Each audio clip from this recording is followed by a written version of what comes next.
Okay, let's start with this lecture. This is a lecture number 12 on factoring, and mostly we're going to be talking about factoring polynomials rather than in general factoring, but we will say something about general factoring also. Now, the lecture is on the blackboard, and it's called Factoring Polynomials. So you might want to check that, because all of the examples I'm going to be doing, most of the examples I'm going to be doing, are from this lecture.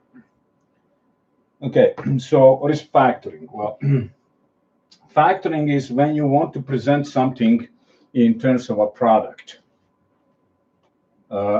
So you would usually write an integer like that, or sometimes you need to write a polynomial like that, because you probably want to see the factors for some reason. Maybe because you want to cancel them, because when you have a fraction, you want to cancel the common factors. Maybe because you want to solve some equation, that's also another reason, and so on. So, okay, what is a factor? Well, for example, 2 is a factor of 8, because you can divide 8 with 2 without getting any remainder. So that's the idea of a factor. So 2 is a factor of 8. Of course, 4 is also a factor of 8, because you can divide 8 with 4 as well, right? So that's a factor. So to be a factor of something means that that something can be divided with the factor, right? So we know also from elementary mathematics, you have seen that in school before, is that every integer can be written as a unique product of prime factors. So for example, you can write 12 as 2 times 6, which is also 2 times 3. So this is the way you can write 12. It's a product of 3 factors. Okay, you have a 2 and another 2 and 3. They're all prime numbers. Every integer can be written that way. Now, there is uniqueness in the game as well. That uniqueness is up to shuffle. So, for example, you can write this as 2 times 3 times 2, and you still have the same factors. So there is no any other way to do that than with 1 3 and 2 2s. Now, this is well known to mathematicians for about 2,000 years. So it's not anything particularly difficult, but we're not going to discuss it, because we are not really teaching here an algebra on a junior level. We're not going to do that. So basically, that's an important thing to know. All right? By the same token, every polynomial can be written as a product of prime factors. And that's one of the goals of the lecture today. So how do you find that out? Some of the things you can do easily by finding a common factor. So for example, I have 2x plus 2y, and that's a polynomial. I don't even have to have a second variable, so let's just put one variable, right? 2x plus 2. Okay. Now I know that I could write this as 2 times x plus 1, because I know distributivity. So it's 2 times x is 2x, and 2 times 1 is 2. So this is the same thing. It has the same value, no matter what x is. Right? You can plug something for an x on the left side. You can plug something for an x on the right side. You will get exactly the same thing. So we write this is identical. Okay. Now what we have here is a prime factor 2, and this is x plus 1, which is also called a prime factor as a polynomial, meaning it cannot be written as a product of any other polynomials. Right?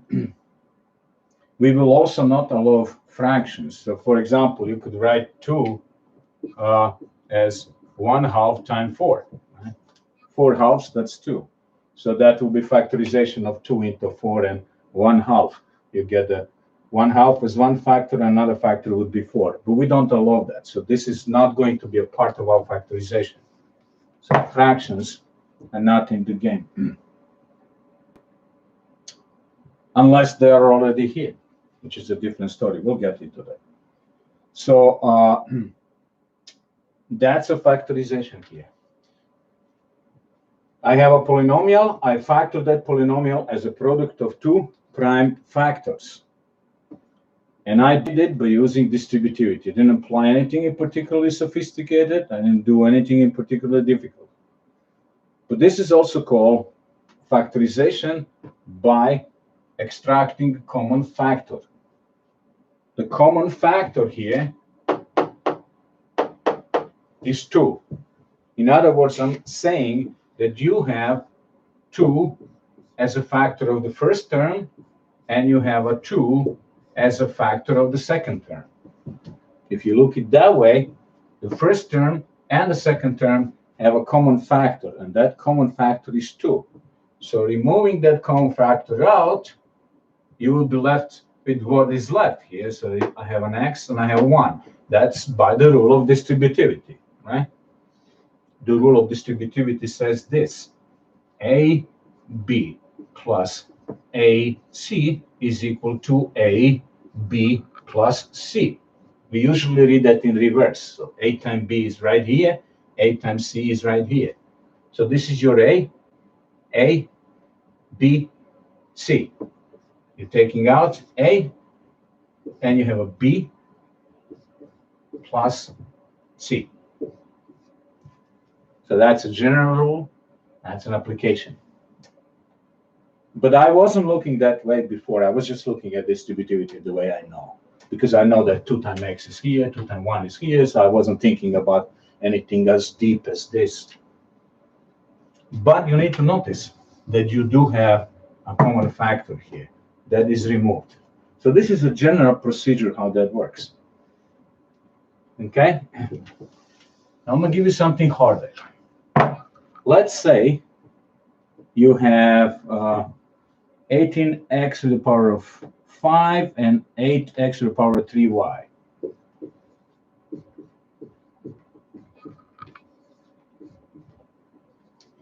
Something like this. All right? Now, if you were asked to factor this, that would mean that somebody, whoever gave you that task, would want to see this as a product. Right now, it's not a product, it's a sum. You have one term, you have another term, and there you have a plus in between. So you are dealing with a sum, not a product. Now, we need to write it as a product. And probably we need to write it as a product of primes. So we'll need to break it down completely until we get primes. Like I broke down 12 into 2 times 2 times 3, right? Not 2 times 6. That's not good enough, because 6 could also be broken down into 2 times 3. So I wanted to have 2 times 2 times 3. The same thing I want here. Okay? To be able to apply this rule of distributivity, which is did moments ago, you need to find a common factor here and here. Okay? Now, there is a little procedure that you could always use. So that little procedure would be this way. So I have one guy, one term, this one, and I have another term. Okay? Now, what you'll be doing is you'll be looking for all of the factors that are common to these two terms. Meaning, you're looking for something that you could divide this guy with and this guy with. And that something will be written here. So if you don't see that immediately, you can start by looking at numbers. 18 and 8 can be both divided with 2, so you can do that. Now, once you do that, you get 9 x to the power of 5 and 4 x to the power of 3y. You could see now that you don't have a common factor of 9 and 4, because 9 is 3 times 3 and 4 is 2 times 2. So they don't have any common factor. You cannot divide them both with the same number. So you're done with the 9 and 4. So the next thing you're going to think about it is the x to the power of 5 and x to the power of 3, because those are two powers of x, and they have something in common. This one has factors, x times x times x times x times x, 5x factors. This one has x times x times x, 3x factors, which means you have 3 common factors. X times x times x. So now you can divide, and you need to know power rules here, of course. You can divide this one with x cubed, and you will get 9x squared by the power rule. You can divide this one with x cubed, and you're going to get 4y. Okay? And at this point, you need to think about, again, about something that you could divide both of this guy and this guy here. Since I exhausted all of the prime numbers, 9 and 4 have nothing in common, as factors. And I got rid of the possibility of extracting more x's. The next thing you need to think about is y. But I don't have any y here. I would have a y here, but not here, so that's not common. That is not a common factor. So I'm done. These two guys don't have any common factor. Now, if you can see any, let me know. I mean, there is nothing I could divide both of them that would be either an integer prime or a power of a variable that is in the game here. I have an x and y. So this is it. This here, product of these two guys, is the greatest common factor that this and this have. So they have in common 2x cubed. This is what we call the greatest common factor. Why the greatest? Well, 2 is a factor, and x is a factor, and an x squared is a factor, and an x cubed is a factor. I can divide both of them with any one of that. 2x is also a factor. I can divide these two guys with 2x. But this one is divisible by all of them, by 2, by x squared, by x cubed, by 2x. So it's the greatest one. There's not anything bigger than that. All right? We couldn't find anything bigger than that. So this is the greatest common factor. Bigger, I mean, with more factors. The factors here are 2x, x, x. Okay? So now you can extract this common factor, the greatest common factor, but it's still a common factor, 2x cubed. What is left is this and this, because I divided this guy with 2x cubed and I got this. I divided this guy with 2x cubed and I got this. So you can just simply copy. If you have not made any mistake, in between is plus, and I have 4y. In the test situation, of course, you should always check how you're going to do that. We're going to multiply this and this. So you're going to have a 2 times 9, which is 18. You're going to have an xxx, an xx, which is x to the power of 5. So that's good. Then you multiply this one with this. 2 times 4 is 8. And then you're going to have an x cubed right here and y right here. So this seems to be okay.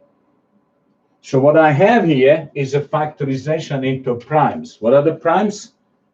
2, x, x, x, 4 times. 2, x, x, x, and 9x squared plus 4y. Yes, it looks big, but that is a prime. If you can find anything you can extract from this, let me know. I am claiming you cannot. Now, of course, there is a serious algebra in which we would be justifying what I just said, but we're not going there. So I'm claiming you have 5 primes, 2, x, x, x, and that thing in a parenthesis. So you're done. Okay? This is how it works. Let's do one more example. Some picking example from the lecture. The second example I have is kind of lengthy, but it's not that hard as it looks. 30, I have 30 as a number, and I have two powers of A and B. That's the first term. And then I have a second term, which is 18, A with the power of 5, B squared and C. That's the second term.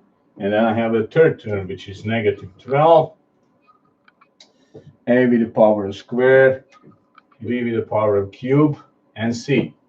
All right. So now I want to factor this out, which means I would like to write something here that will be a greatest common factor, and then the leftover, whatever is left over. Okay? That can be done straightforward once you get this routine. But in the beginning, you might just want to use the table division. So the table division would be like that. You have this guy, which is the first term, 30, A with the power of cube, B with the power squared. You have this guy, 18, A with the power of 5, B with the power squared, C. And you have this guy, which you could keep it with a sign or without sign, makes no difference. Minus 12, A squared, B cubed, and C. And now you're going to try to divide them with something in common. Obviously, all three of them can be divided with 2. Even, even, even. You could also divide them all three with 3.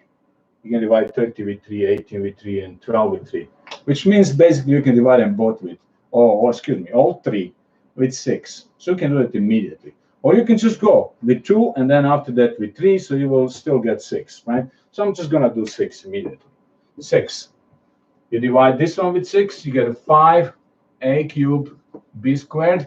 You divide this one with 6, you have a 3, A with the power of 5, B squared, C. And you divide this one with 6, and you have negative 2, A squared, B cubed, C. You are done with the numbers. How do I know that? Well, you can't divide anything in common. You cannot divide 5 with anything but 5, but you can divide this one with 5, so you're done. Now I want to even talk about this one because obviously you can't divide that one with 5 either. You can divide this one with 3, but not this one and this one. You can divide this one with 2, but not this one and this one. So you're done with numbers. So the next thing you want to think about is the powers. You have a 3 variable, A, B, and C, so you might want to start alphabetically. A, 3 A's. A, 5 A factors. A, 2 A factors. Well, in all 3 of them, you have at least 2 in common. The first one has 3 A's, the second one 5 A's, the last one 2. So you have A with the power squared, 2 A's as factors. So A times A is actually A squared. So you can write it that way, obviously, right? So I'm dividing this one with A squared. So I have 5A B squared. Just basically count what is left. If you take out 1A and then another A, what is left? 1A is left. Now you do the same thing here. So you have to take 2 A's out. You have still 3 left because you had 5 to start with. B squared C. And the last one, we'll take 2 A's out, and we're going to have negative 2. A is gone. B cubed and C. Okay? And finally, you could, you're done with A's. So now you could think about B's. You have a 2 B's here, you have a 2 B's here, and you have 3 B's here as factors. So BB, BB, BBB. B squared is in common. All right? So now I can divide this one with B squared, and this one with B squared, and this one with B squared. I'm going to do exactly that. So I have 5A, because I'm taking 2 B's out. I have 3A cubed.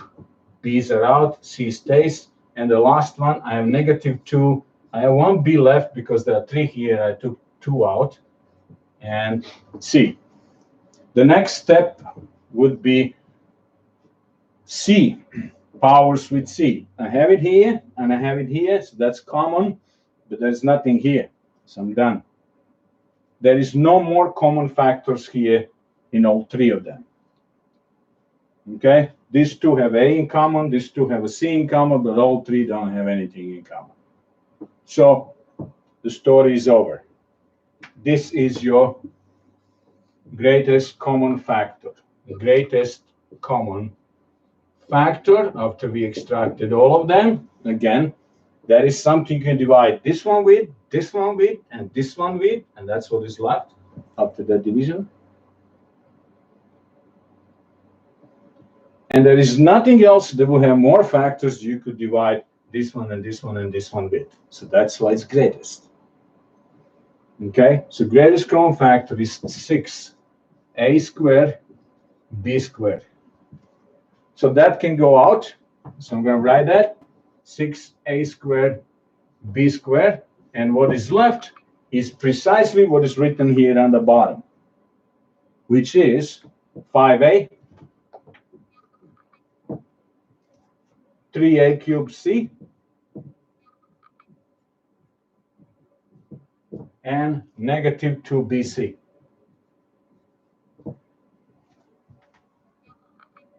That is your factorization.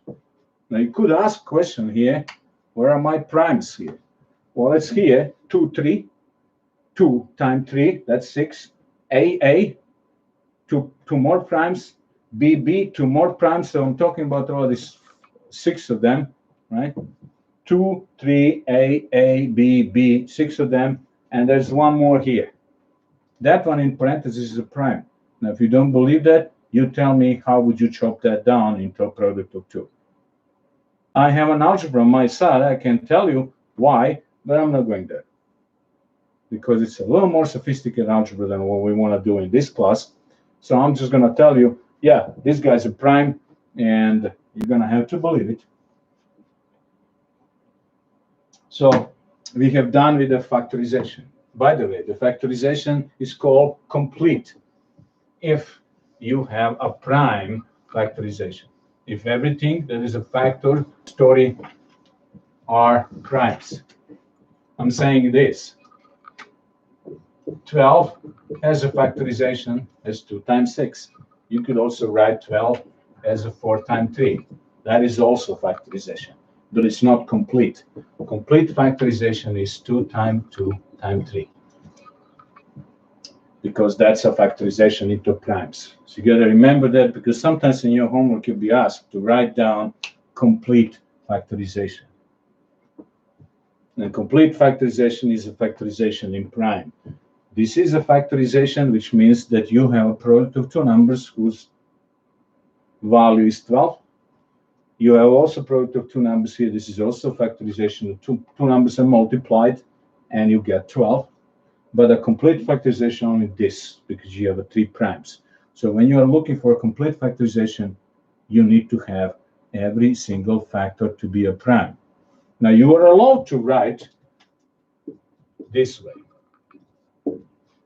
Because you can see the factors. I'm not talking about 2 squared as a prime. It isn't. But I can say 2 times 2. That's the factorization. All right? Okay.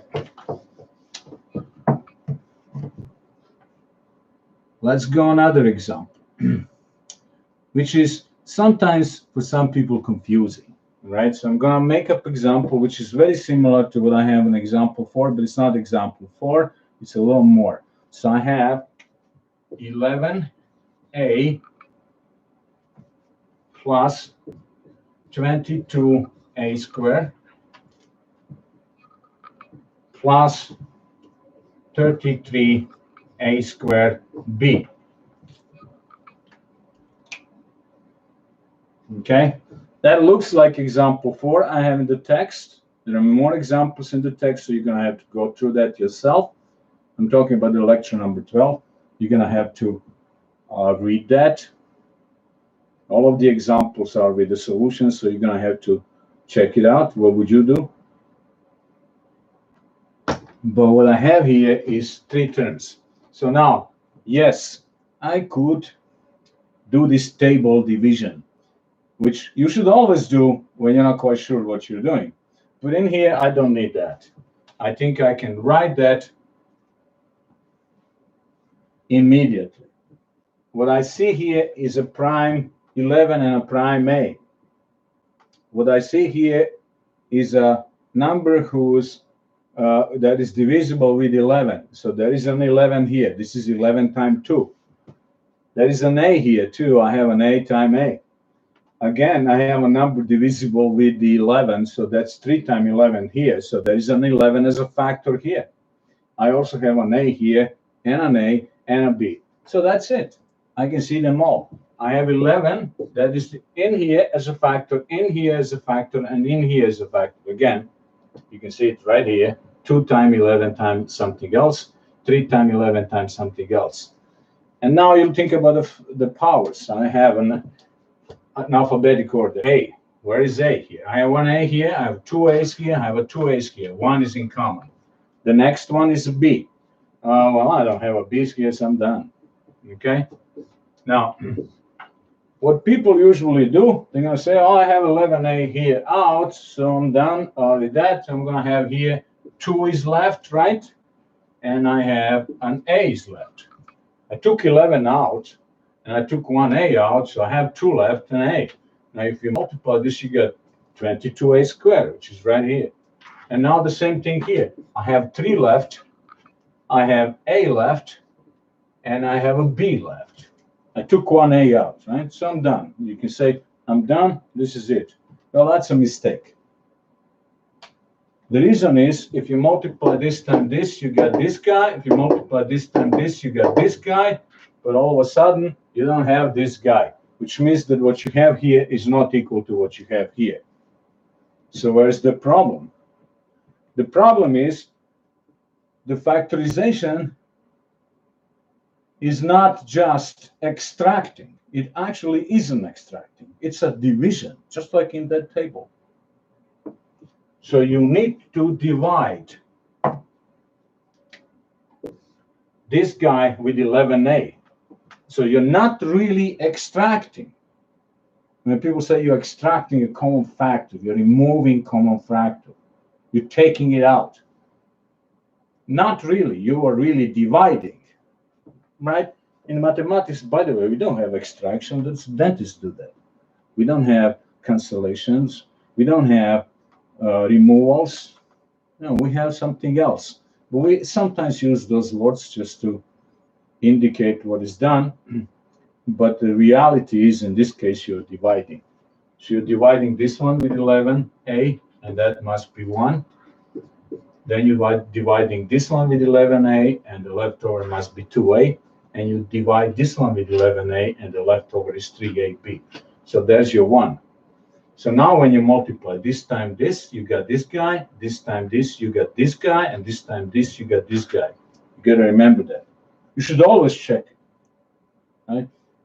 And very often I have people, forgetting 1 here. And all of a sudden they have something different. Because when they multiply, they get 2 terms while they started with 3. So which is, of course, a mistake. Now you can ask me the next question.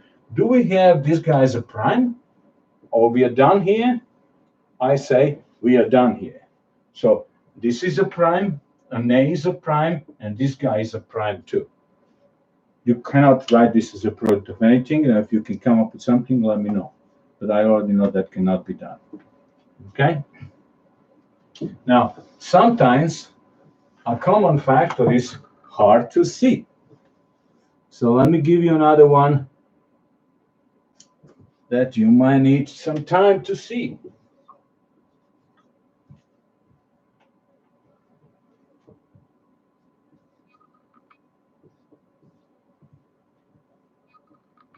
So this is another example from, I'm now copying literary example number 8.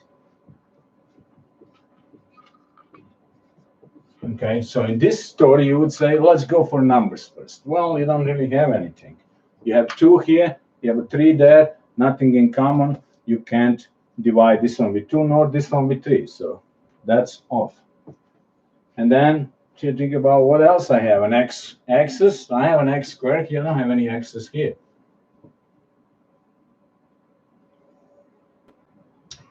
Lots of people will try to multiply it. Then they're going to get something even more complicated and not going to be able to find anything. You should notice here that you have one term and another term. And there is some subtraction in between them. So there are 2 terms. So that's it. So now you have to think about it.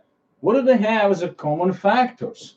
Well, they don't have 2 as a common factor, nor 3. They don't have an x as a common factor because this one doesn't have it. But there is another guy here, y minus 2. And the same guy is here. So what you really have is a common factor that is by itself a polynomial. So this is binomial. It's a 2-term common factor. Could that be the case? Of course. Well, again, 2y minus 2 has 2 factors. 1, 2. So that is a factor. Some people get surprised. Well, how can a polynomial be a factor? Well, we already had it. We had a parenthesis at the end with 1, 2, 3 things in it. So yeah, it could be. So you have this guy and this guy as a common factor, and that's the only common factor you have. So now you can write it down. I'm taking the common factor out. I'm lying again, right? I'm dividing. I'm not taking anything out. This is not garbage. All right? But you can think like that. So what is left here? I have 2 left. What is left here? I have negative 3x squared left. When you take this one out, what is left is this piece here. Now, okay, we always said that before that you should always look at sign as a sign of terms that follow. So I should probably notice this way, right? I didn't lose it, but if you don't do it that way, if you don't think like that, you have some chance of losing the minus, which is a mistake. So now I have a product here. This is not a product because it's a difference. There is a minus in between. This is a product because it's a multiplication here. You're multiplying this with this. So when you're multiplying 2 things, we call that a product. So this by itself is a product. This by itself is a product. But the whole thing is not a product. The whole thing is a difference. You have a term and a term. Okay? This is it. Now you can ask a question. Do we have any further job here? Is this complete, or could we possibly go on and get a little more factorization here? And I should say no, we can't. And you try if you see anything, let me know. Okay, so sometimes this business could be tricky. Let me give you an example how tricky this could be.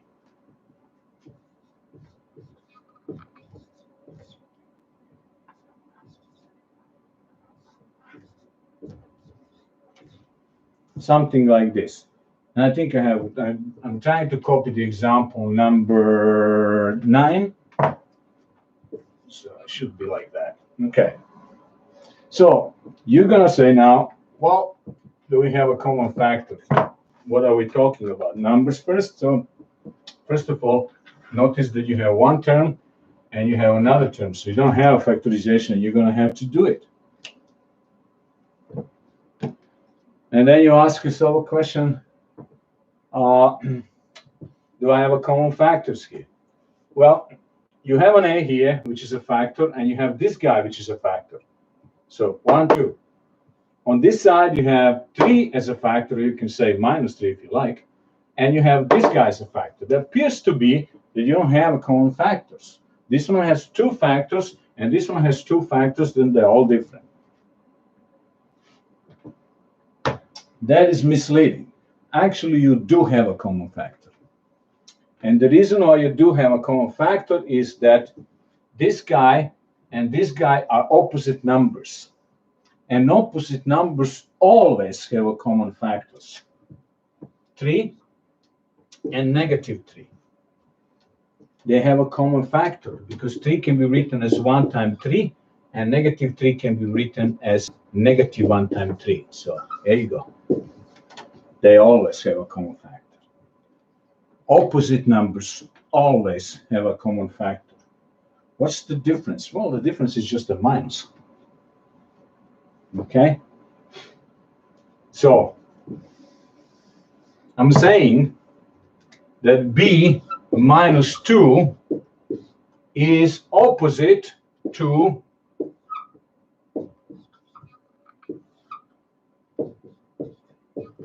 2 minus b. You have two terms here. You have two terms here. They have exactly the switch of signs. This one is positive. This one is negative. This one is positive, and this one is negative. So this and this are opposite. Again, take a look here. Negative of b minus 2 is exactly 2 minus b. That you need to see. If you don't see that, you will probably say, oh, I don't have any common factor. This is done. I can't factorize this. I can't write it as a product. And sometimes you can't. For example, no matter what you do, you will never be able to factor this one out. You can do something trivial, like, let's call it this way. Now I have a factorization. But that's trivial. We don't, in mathematics, we're not really interested in trivial factorization, because that just complicates the way we are writing the stuff rather than having something meaningful. Sometimes cannot be done. Factoring is not always possible. You will see that in your homework. Well, some homework problems are going to ask you, is this a prime or can it be factored? So you can say, well, it's a prime, and maybe you got it right because you didn't really think. Then you're going to say, oh, incorrect. So that means it's not a prime. When it's a prime, that means it cannot be factored. But in general, you should expect factorization, some sort of. Okay? So I have here a b minus 2. I'm going to use this minus to change the sign here. Okay? Basically, I'm telling you that this can be written this way. Let me show you this. So you have negative 1 times 3 times 2 minus b. You can also write it 3 times negative 1 times 2 minus b. And now you're using negative 1 to change the sign.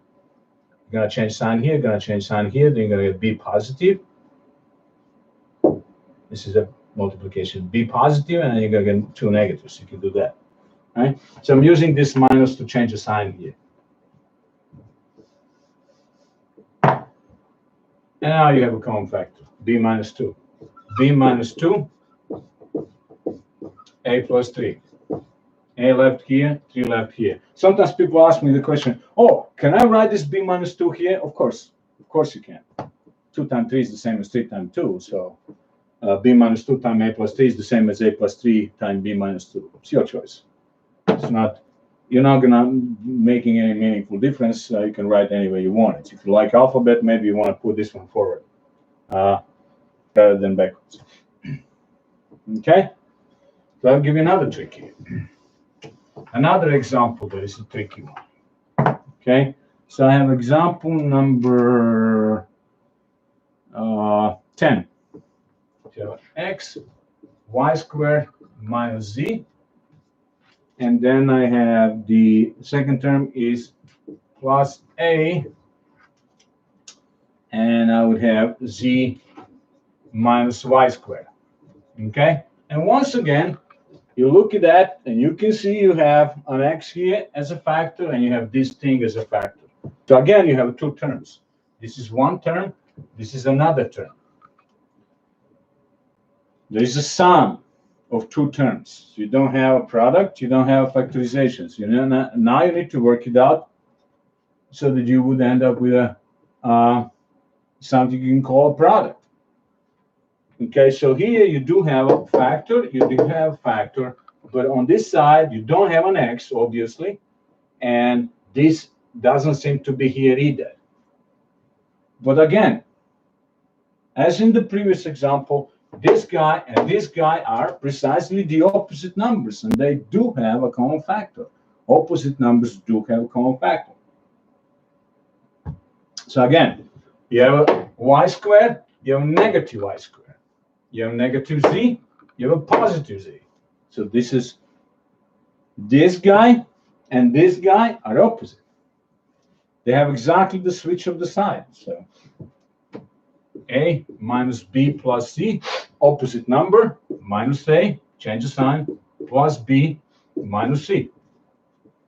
What are the opposite numbers? Opposite numbers, when you add them, you get 0. You add this, you get zippo. You add this, you get zippo. You add this, you get 0. So those are opposite numbers. So when you have a switch of signs, complete switch of sign, every single term, then you get the opposite number. Okay, so that's what I have here. This guy and this guy are opposite, which means they have a common factor. So you can say, all right, but how do I get this minus in the game? Well, last time I have a minus, so I could use that minus and turn that into a switch of signs. I don't have it here. Well, you always have a minus. So, for example, you have a 3, and you want to have a minus. Here is a plan. 1 times 3, which is the same as 3, which is the same as negative 1 times negative 1. That would be 1, right? Times 3. And now you have negative 1 times negative 3. Oh, I made it too complicated. I could just say that 3 is equal to this. So yeah, you don't have minus, but you can make minus out of plus, because minus times minus is plus. So you can always have that. So that's exactly what I'm going to do here. So I have x, y squared minus z minus. So I need one minus to change the sign inside here, and another minus so that I could say minus times minus is equal to plus. I just change the signs, right? Positive, negative, and I immediately also switch the order because I want to make them look like this one, because then I can see this common factor. That is done. So again, this one is a minus 1 times minus 1. Minus 1 is here. Another minus 1 is used to change the signs here. That's so simple. Okay. Now take the common factor out, which is y squared minus z. And what is left? Out of the first one, you have an x. Out of the second one, you have negative a. So everything is done. You don't have to do anything else. That's it. Obviously, the next question is this complete? Yeah, it is. You can't split this one. This one you obviously cannot split, so you try. If you see anything that you can chop it further, let me know. But this is a product here. This time, this. So we have a factorization. Beautiful. Okay. Again, you have to be very attentive of that. So when you see opposite numbers as factors, they will always have a common factor. Negative 7 and 7 can always be divided with 7. So they have a common factor, 7. Okay? And sometimes people overlook that. Okay? But our job is to factorize, so we did that. So this is the product. Factorization, our factoring has to end up with product. If that is not the case, then you didn't factorize. Factorize, to factorize is to turn something into a product.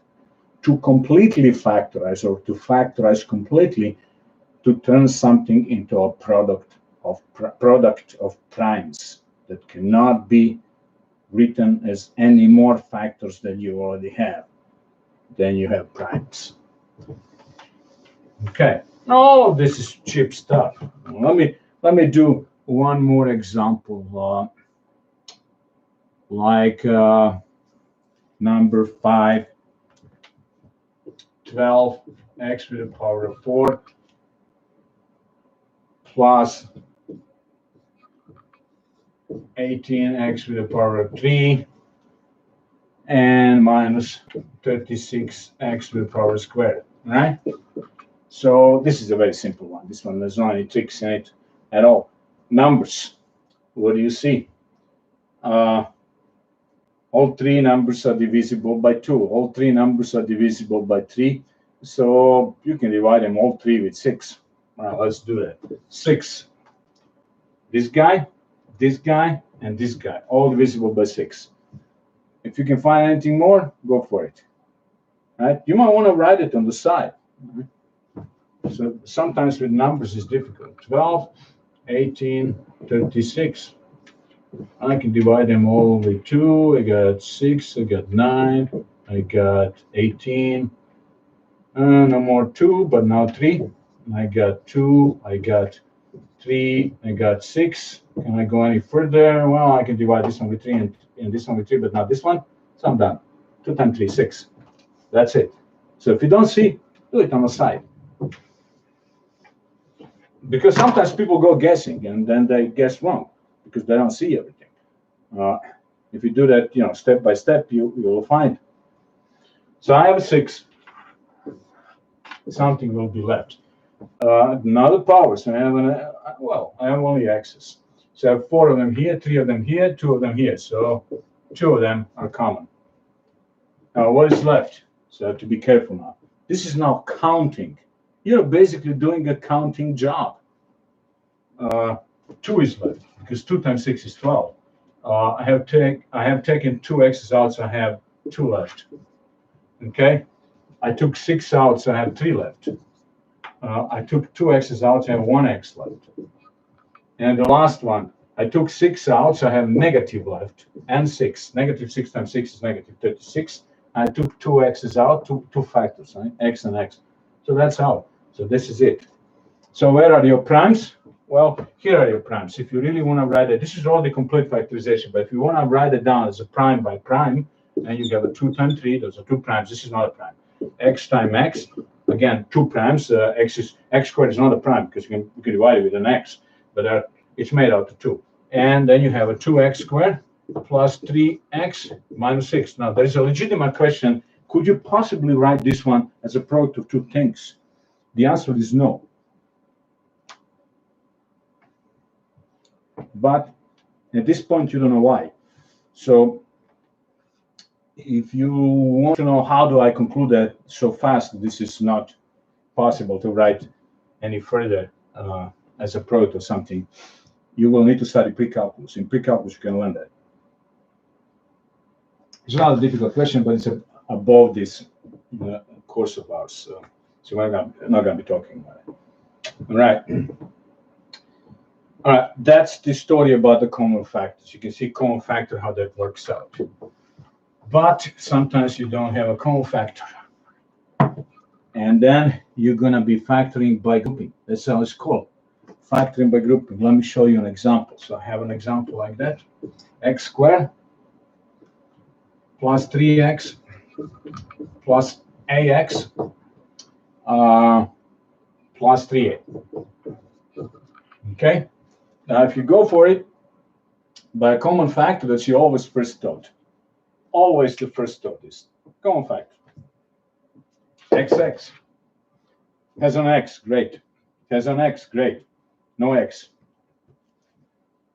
So you have 4 terms, and the last one is missing x, and the first one doesn't have anything else but an x and an x. So there is no common factor in all 4. Lots of people will conclude, I don't have any common factors, and this is a prime. That would be a mistake.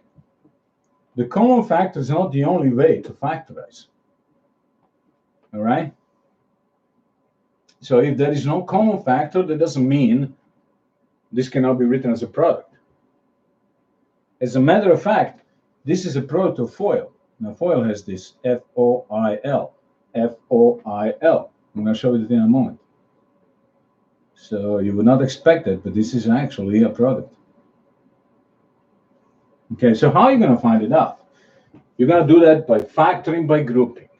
So by grouping, that's how it's called, factoring by grouping. So that's the common factor I should say greatest common factor, factoring by greatest common factor. So we did that. And now we have a second thing, factoring by grouping. Okay? Couple of things about factoring by grouping. Number one, in general, it doesn't work. So it's not going to work. And you see something that you cannot find greatest common factor, you can't find any common factor, and then you try to factor by grouping, it doesn't work either. That's possible. So factoring by grouping is not a universal method. It doesn't work every time. Just like, factoring by common factor doesn't work every time. Okay, but when it works, you need to find it. The greatest common factor is easy to find. The factoring by grouping is a little bit tricky. First of all, you need to have an even number of terms, and we do have 1, 2, 3, 4 even number of terms. That has to be the case. If you don't, I'm going to show you an example like this: x plus 5x plus 6. You have to make it. And you say, how do I make it? It's just 3. Well, it's always easy to do that. You can write this one as 2 plus 4 if you like. But this that makes more sense to do this. X plus 2x plus 3x plus 6. Now you have 4. You can make it. It's not that difficult. Even if you have a 2, you can make 4. Oh, by the way, I forgot to say that if you have just 2, you're not going to be able to factor by grouping, because you're not going to be able to group 1 and 1. You need to have groups that have something more than one thing in it. So it could be like 2 and 2, that would be 4, or 3 and 3, that would be 6, or 4 and 4, that would be 8, stuff like that. Okay? So let's see it here. So what do you do when you start grouping them? Well, you're going to group something that has something in common. So these two guys have an X in common. These two guys have an A in common. Now, that's not really a rigid rule. So if they don't have anything in common, I can do nothing. No, that's not true. Okay? But you're trying to have something in common. Okay? So here I have an X as a common factor. Now you factor the first two. X plus 3. In the second one, you have an A as a common factor. So factor the second two. And again, you have an X plus 3. Okay? And this is the trick. Now all of a sudden, you had 1, 2, 3, 4 terms. You have 1, 2 terms. And they have a common factor, X plus 3. Okay? So that common factor, X plus 3, can be taken out. And I have an X out of the first one and A out of the second one. Look at that. Amazing. So I do have factorization. And if you go backwards, you can see FOIL. X times X is an X squared. X times A is an AX right here. 3 times X is the 3X right here. And 3 times A is 3A right here. Okay, it's FILE, right? But we already said that before. The FILE, FOIL, or LIFO, and LOIF, it's all the same. It's just the order you write them. Okay, and this one factors too. Look at that, what I have here. I have an X, so which means I have a oh, I forgot to write squared here, sorry. Yeah. That will make no sense because I would just have a 6x plus 6, and that would be a common factor 6, and I'll be done. Okay, so I have an X squared. So X, and I have an X plus 2, and I have 3 as a common factor here. So this is this 2 and this 2. I'm factoring by grouping. And I have 3 out, and I have an X plus 2. And again, I have X plus 2, X plus 2. So I have an X plus 2, and I have X plus 3. X left here, and 3 left here. Okay, and again, I have a FOIL. X times X is an X squared. X times 3 is 3X. 2 times X is 2X, which is total of 5 X's right here. And I have 2 times 3, which is 6. So yeah, you can factor it. Okay, it's not visible immediately because here you have an X and X, you don't have any X. So you can have a common factor, but you factor it anyway. So factoring by grouping had to be seen. Now you can say, why do you want to group these two and these two? Could you group them any other way? Yeah, you could. And sometimes it works. For example, you could have this x squared plus ax, this one and this one, and then 3x plus 3a, this one and this one. So I'm factoring first, I'm grouping first and third and second and fourth. And I have an x out, I have an x plus a, I have a 3 out, I have an x plus a, and I have now x plus a common factor here and here, two terms, 1, 2, common factor x plus a, and what is left here is x plus 3. I have exactly the same thing I had moments before. So you can group the first two and the last two. You can group the first and the third one, and the second and the fourth one. And you can say, oh, maybe I can group the first one and the fourth one, and the second and third one. Maybe. Now, in this particular case, it won't work. So you have to be careful. So sometimes grouping works in a way that you need to find it.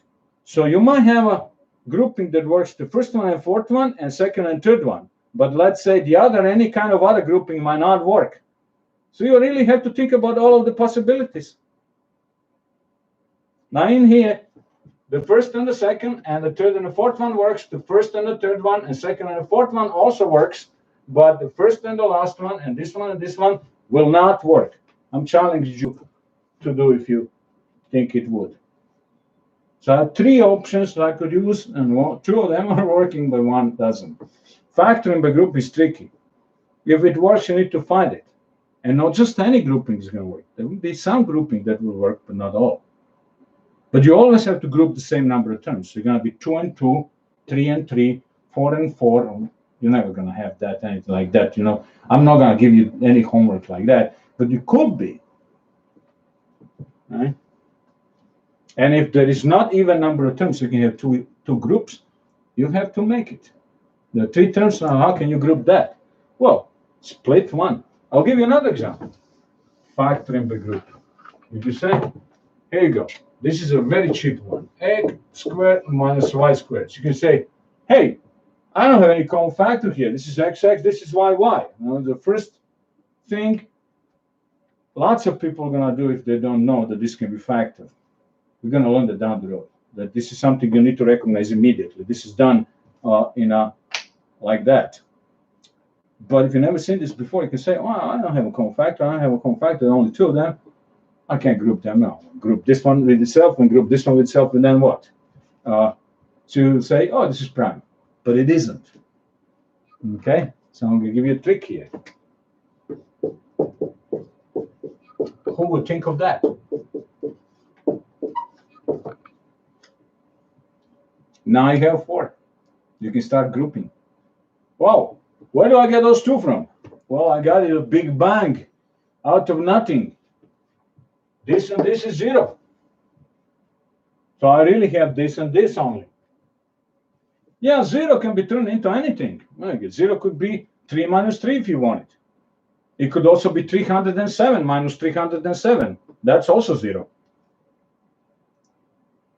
So this kind of strange, right? To expect that. You could also have here, I mean, this guy could be written as 2x squared minus x squared. So now you have a 2.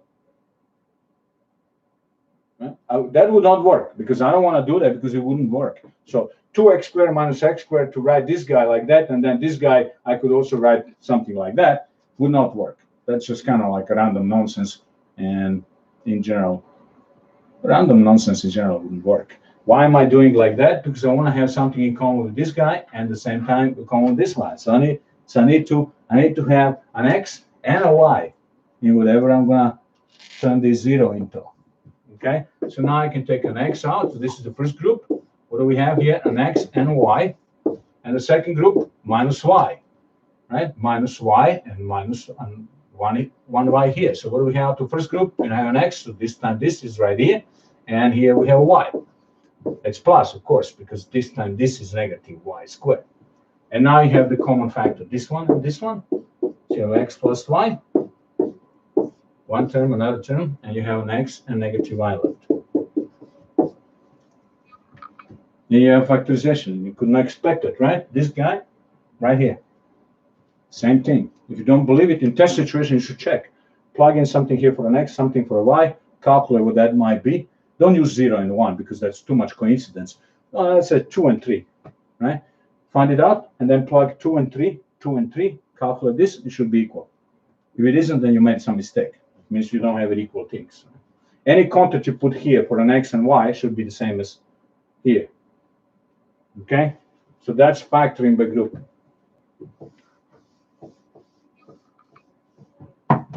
In the lecture, you have a couple more examples.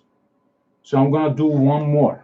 I'm going to ask you to read the rest. So I'm going to do the example number 13.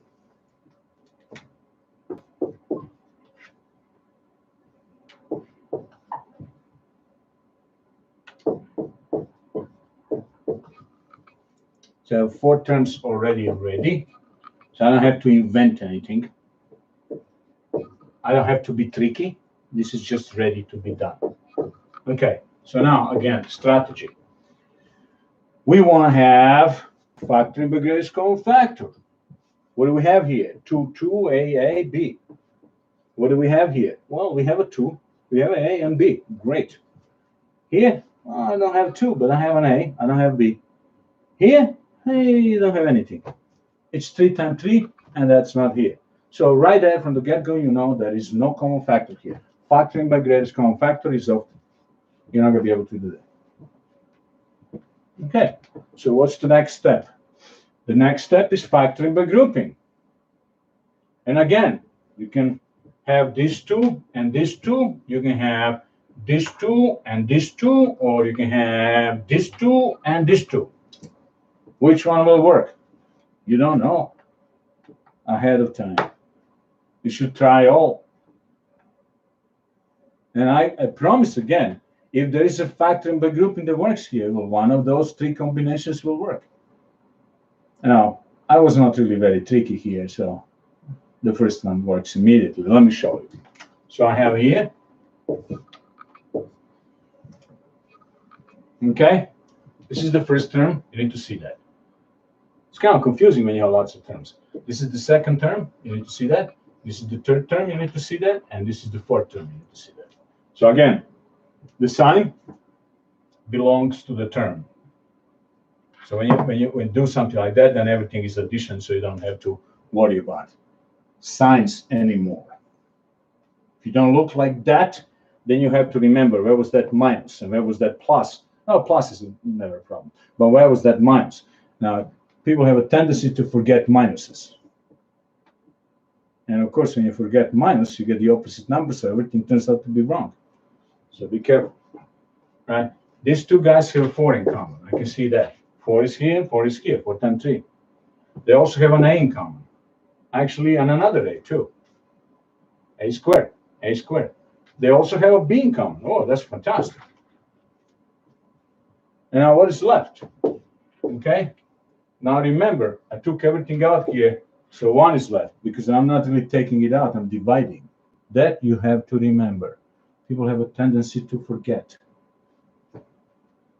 that they are actually dividing. They are not removing or extracting. Again, removing is garbage. Extracting is dentistry. Here, you're dividing. Okay? Now, you can use the lingo removing, extracting, and something like that, but you should really be aware of that. You are dividing. So I have 1. After I divided this guy with this guy, it's the same thing, so it must be 1. Now in here, what do I have left?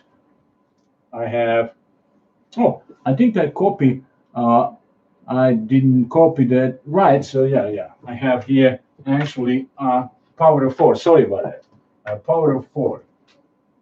So when I take the square out, I'm going to have a square left, right? I just noticed that I could just simplify this much simpler. So I didn't want to have it that simple. Okay, so the power of 4 is here. So I need to have, when I take the 2 out, I need to have 2 left. Out of the second one, I take this out, I took this out, I took 4 out, I have left obviously negative, and I have left 3 also. Okay, so that's the first group. Second group is kind of easier. What do you have there? 3, nothing else. So you might want to take negative 3 out. Okay, you can see negative 3 here, and this is also negative 3 times negative 3. Now, if you don't do it, you will have to keep the negative in. So then you're going to get negative a squared here, which is a little bit of a problem. Then you have this opposite situation, and you're going to have to work harder. So I'm taking negative 3 out.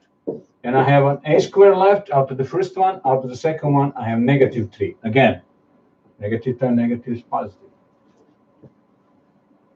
Okay?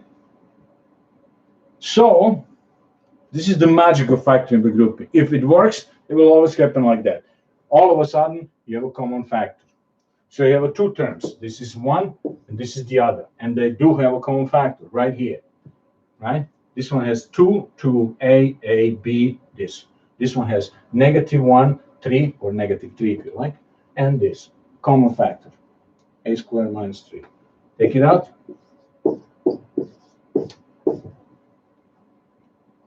And now, what is left? We have this piece and this guy. The job is done. Okay? I have here a product of this and this. I want to make it pronounced here. Okay? In the test situation, you should multiply this. That's a FOIL. This time this. This time this. This time this. This time this. You convince yourself. Use a scrap paper, do it. Because if you don't do it, and if there is any mistake you made on the way, that mistake will stay. If you do it, and it turns out to be that this multiplication, this FOIL here is not right here, then you have a problem. Right? That's a hard way. The simple way would be like this. Let me take an A, 2. Let me take a B, 5. Plug it in here. So A is 2, B is 5. Plug it in here. And plug it in here. Whatever you get out of this must be equal to whatever you get out of this. If you don't, that means when you replace the A with the 2, which is the content of an A, and replace the B with the 5, which is the content of a B, it turns out to be that this is different than this. And that means that these things are not equal. They have to be equal for no matter what content of A and B are. So that's a cheaper way to do it during the test, because you might not have a time for the whole FOIL. Right? Right? So let me show you that. So I just mentioned that. So I'm just saying I didn't make a mistake, so I can erase the work in between. You should never do that, because you never know. Maybe you made a mistake and now you erase the work in between, so you don't even know what you were doing. That's a bad situation. But I'm kind of certain that this is okay. So I just want to show you. So in the test situation, so you plug in 2 for an A. It's not gonna be all that great. And plug 5 for a B.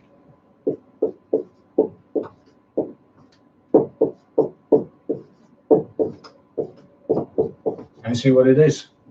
Now you have a calculator, so you don't need to work that hard as I do. Well, I don't have a hard work here. So I have 16, 16 plus 16, this is 20, 20 times 16 is 320. So you use a calculator. 4 times 5 is 20, and 20 times 12 is 240. And this one is okay, a little bit easier. 4 times 3, and this is 9. Okay, so what am I getting here? So this is like a test situation. I want to check it out whether I have the same thing. So I have 80 minus 12 is 68. 68 plus 9 is 77. All right, what do we have here? 2. 2, 5 minus 3. So I have 2 sorry, which is 4. 4 minus 3 is 1. Gone? I mean, it's not gone. I have to write 1. And I have here, and what do we have here? 16 times 5. That would be 80. Minus 3 is 77. Oh, beautiful. It's equal. It should be equal. That's I'm saying this is a test situation when you have a calculator and you're lazy to the whole FOIL thing. Do like that. You might want to use smaller numbers like 2 and 3. Do not use 0 and 1. The problem with 0 and 1 is that they are full of coincidences. So they're not good for checking because they're not general case. It's like really something very simple. So always use, you can use 2 and 2, you can use 2 and 3, you can use 3 and 2, stuff like that. You can also use negative numbers, but who want to work with that? Or a fraction, right? And in that situation, you must check. So now I know that this thing is the same as this thing here, so this is a proper factorization because I just checked that it's very unlikely that in some combination of A and B, this is going to be equal just by coincidence. It could, but it's not the case. Okay? You can also say, can I chop this out further? Actually, yes. This one could be done further, but I'm not going into that because that would involve something I want to study with you in the future, not right now. Okay? But not as a product of two polynomials that would involve integers. It would have to be something more complicated than that. So I'm not really going into that. So this one is really not a prime, but this one is. This one you can do nothing about that any further. You can try yourself. Okay? I'm going to stop right here because the next part of this lecture, this is a large lecture. The next part of this lecture is called factoring trinomials by reversing FOIL. Now, the trick about reversing FOIL could be done by using factoring by grouping. But there are ways to recognize that you have a FOIL, that you have a FOIL. And those ways is what we're going to study. So which means the next time we meet or the next time you listen to my lecture, we will be talking about how to recognize that something you have to factorize is actually the end result of FOIL, which means you could just simply write it as a 2 by 2. And what 2 by 2? That's a good question, right? You multiply 2 by 2, you get FOIL. Right? So you might end up with 4 things, you might end up with 3 things, and you might end up with 2 things. So again, that can be done by factoring by grouping, but we do have tricks how to recognize that something, some trinomial that might have 3 things, is actually a result of FOIL. And those tricks we're going to be studying the next time we meet. Or should I say, the next time you listen or watch my lecture on YouTube, right? So I am done with this story, but the lecture itself is not over. This lecture continues, the lecture number 12 continues as a second part the next time we meet. Okay? I'm going to be done with the stream now.